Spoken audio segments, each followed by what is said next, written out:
ZP me main Hi, I'm Veronica Gunn, Curriculum and Outcome Specialist at the California School for the Blind. And today I'm going to demonstrate navigating the Smarter Balance training test with JAWS. I already have a student test up and ready to go. So from here, I can press the R to navigate through the various regions, or I can press Q to go straight to the main region. I'm going to press Q. wrapping the top main region. And then I can go ahead and press the down arrow to navigate through the passage and questions. Page 1 is ready. 1 passage and 2 questions. Passage menu button menu. Article. Read the text and answer the question. Eureka. By James Baldwin. There was once a king of Syracuse whose name was Hiero.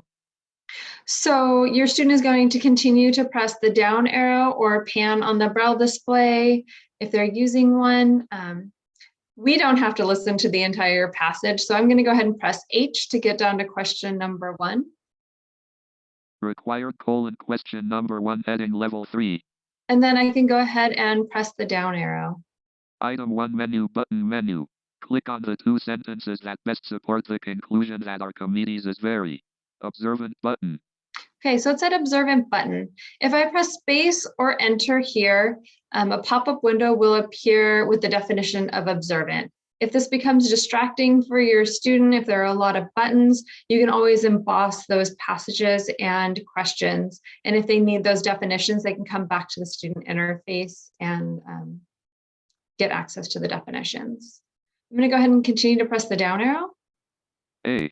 There was in the king's court a very wise man whose name was Archimedes. Checkbox not checked. Okay, so there's check boxes and it says that it was not checked. I'm going to continue to press the down arrow to get to the next option. B. When he was called in to admire the king's crown, he turned it over many times and examined it very closely. Checkbox not checked. I'm going to go ahead and press spacebar here to check that checkbox. Space. Item region. When he was called in to admire the king's crown, he turned it over many times and examined it very closely. Checkbox checked. To clear checkmark, press spacebar. So JAWS said that if I want to clear my selection, I need to press spacebar again. I'm happy with my choice, even though I didn't read the passage. So I'm going to go ahead and press the down arrow to listen to the rest of the options so that I can choose my second sentence. C. Left quote true, right quote said Archimedes. Left quote, but it does not appear to have the same rich red color that it had in the lump ... Right quote checkbox not checked. I'm going to go ahead and select this one too. And then I'm going to go ahead and down arrow until I get to question number 2. Space, left D, left E, but heading level 3 required question number 2. Item 2 menu button menu. Summarize what happens after Archimedes sees his bathwater overflowing. Use key events from the text to support your summary. So for this one, it's an edit box. So I'm going to press the down arrow again. Type your response. And after I hear it say type my response, I'm going to go ahead and press spacebar to enter forms mode so that I can start typing rather than navigating. Space checked 14%. 14 per H I H A R E. There's TAS thanks LR4 WTCG. Watching exclaim. Okay, and then when I'm done typing, I can go ahead and press escape. Escape virtual PC cursor. And you can hear the different tones, so I know that I'm now able to navigate again, and I'm out of forms mode. I can go ahead and press the down arrow until I get to the next page button. Main region end. Next page shortcut button. And then I can go ahead and press spacebar. Space, 29%. Next. So here I would press Q and then read the question. But for us, we already saw how to do an edit box. So I'm going to go ahead and press E just to get to the edit box so I can go to the next question. We're not going to listen to the question. Type your response, edit. Space, item region, type your response, type in text. And then I press spacebar to enter forms mode so that I can type and you can hear the different tones. A-O-P hope, A-I-S-I-S, A-E-L-P-F-U-L. Helpful, exclaim. And then once I'm done typing, I'm going to press the escape.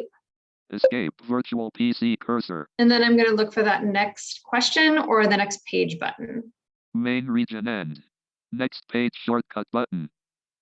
Then I can press spacebar. Space 43%. Next page shortcut. Okay, and then I can press Q and then down arrow. Wrapping to top, main region. Since we don't need to listen to the entire passage or question, I'm just gonna get straight down to the options. Page, head, I roll to a carpet, stop, we figure, we carpet, but was choose the sentence that is distracting or does not maintain the focus of the paragraph. Group start multiple choice. Option A, I was curious about the speed of roller coasters too because I think they will go slower on wood tracks. Radio button not checked, 1 of 4.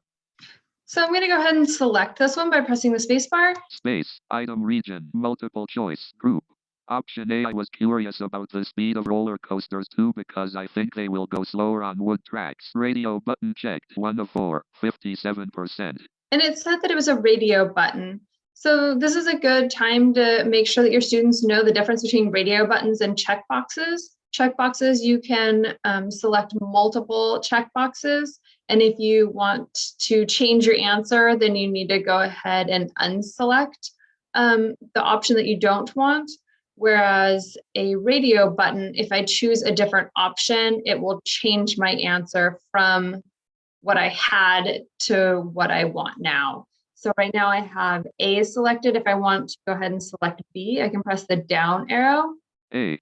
I was roller 2. Option B, I predicted that the speed of the car would be slower on carpet than on cardboard. Radio button not checked, 2 of 4. And if I press the space bar here, it's going to change the answer from A to B. Space. Option B, and it did. I'm going to go ahead and press the down arrow until I get to the next button or to the next question.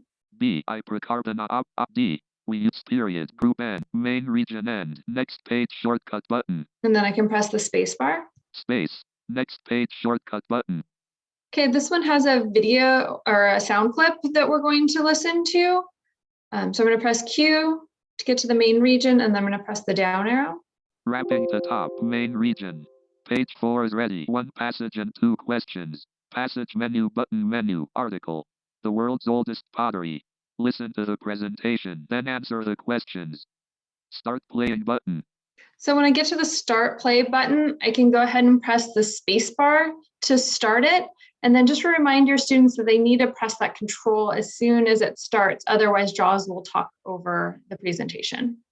Space. In the following presentation, you will hear about some space. So I went ahead and pressed spacebar again to pause it. So it's a play pause toggle button. I'm going to go ahead and press the down arrow to get to the question. Up, down, select article end. And I noticed that this is radio button. So I'm going to go ahead and select it for us because we already know how to answer those types of questions. Item read. Multiple choice group. And then question number 6 is also checkboxes. So I'm going to go ahead and select a couple so that we can move on to the next question. Item region. Hunter-gatherers lived in caves. Check. Pottery was very. Nav alert, please. Okay. Main region. So I'm going to go ahead and press Q to go to the main region. And this question has a table. We can't see it on the screen quite yet. But I'm going to press the Q and then I'm going to down arrow all the way down to the table. Wrapping to top, main region. It is the service with Mr. The cost of root and 7, the neat group start table of checkboxes. Okay. And then I can go ahead and down arrow. Table with 5 columns and 4 rows. Blank. Source 1. So right now I know I'm in the table, but I'm not really sure where I am. How it'll read is it'll read the columns, and then it'll read the row, and then it'll read the row, column, and then the checkbox isn't checked. So it's a little bit disorienting when you start because you're not sure if you're in columns or rows, and it doesn't tell you when you change from the columns to the rows. So this is definitely one that you want to practice with your students. Source 2. Both sources. Neither source. Claim 1. America created its postal service in part to protect the rights of its people. So once I press the down arrow one more time, your student's going to get a lot more information about where they are and what it's actually asking. Claim 1 America created its postal service in part to protect the rights of its people. And source 1 checkbox not checked. Okay, so if I think that claim 1 happened in source 1, I can go ahead and press the space bar here. If not, I can go ahead and press the down arrow to hear the next checkbox. Claim 1 America created its postal service in part to protect the rights of its people. And source 2 checkbox not checked. And then if I want to put a check mark there, I can by pressing spacebar. Space, item region, table of check. Okay, and now that's checked. One thing that One on alert, please submit. you definitely want to go over with your student is just reminding them that they need to read the directions so that they know exactly what is being asked for each question. Sometimes it says pick 1, sometimes it says pick 2, sometimes it says select all. So it's really important that they read those directions, because if they select 1, even if it is a select 2, it'll let you move on. It won't let you skip the question entirely, but if you only do 1 option and it says pick 2, it will let you continue moving on. That's why I just said, please submit when you're done, because I did 1 checkbox. Even though I'm not done with the question, it's saying that I can now turn it in. I hope this was helpful, and good luck. Menu, pause, Zoom.